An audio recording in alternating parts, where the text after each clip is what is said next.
Só encerrando aqui, tá, pessoal, para a gente ter uma noção, né, também de como funcionam os equipamentos que são utilizados para a gente medir, né? Eu falei que não é, a irrigação não é pressurizada, mas você tem como determinar, né, alguns equipamentos, você pode calibrar eles, que por exemplo, o que a gente tem aqui que a gente chama de calha partial, certo? A calha partial, você coloca ela num suco de irrigação, né, e você, de acordo com o nível, né, que está passando, né, a altura que está passando dentro dessa calha, você tem como determinar, através de uma equação matemática, quanto de volume está sendo aplicado na sua área, né? Então, você sabe que o volume sobre uma determinada área é uma lâmina, né? Então, se a gente sabe quanto que está sendo aplicado, a lâmina que está sendo aplicada, você sabe também o quanto de água você está fornecendo para a sua cultura.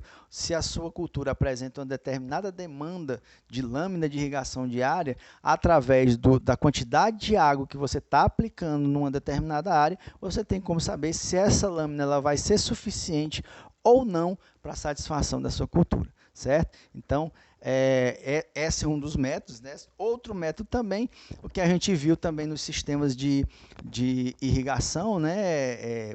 Por sucos, por exemplo, você pode utilizar um sifão. Aí, mas, professor, como é que eu sei qual é a vazão que está tendo no sifão?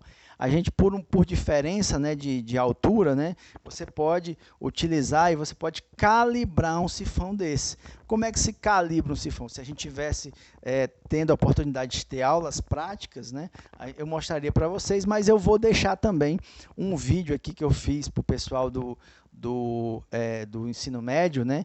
Como é que se faz a calibração de um sifão, certo? Eu coloquei lá, tem lá, eu vou colocar a calibração do sifão para vocês também assistirem, você ver como é que funciona, para você entender qual é a vazão de um sifão, como é que se faz a vazão de sifão, como é que se chega ao valor da vazão do sifão, um volume que é aplicado, né? Como é que você consegue determinar qual é o volume aplicado por um sifão como esse? Você tem diferentes alturas, você mede a vazão de cada uma dessa altura, você calcula a vazão de cada uma dessas alturas, e aí você sabe, por exemplo, se você tem uma determinada altura de aplicação, né?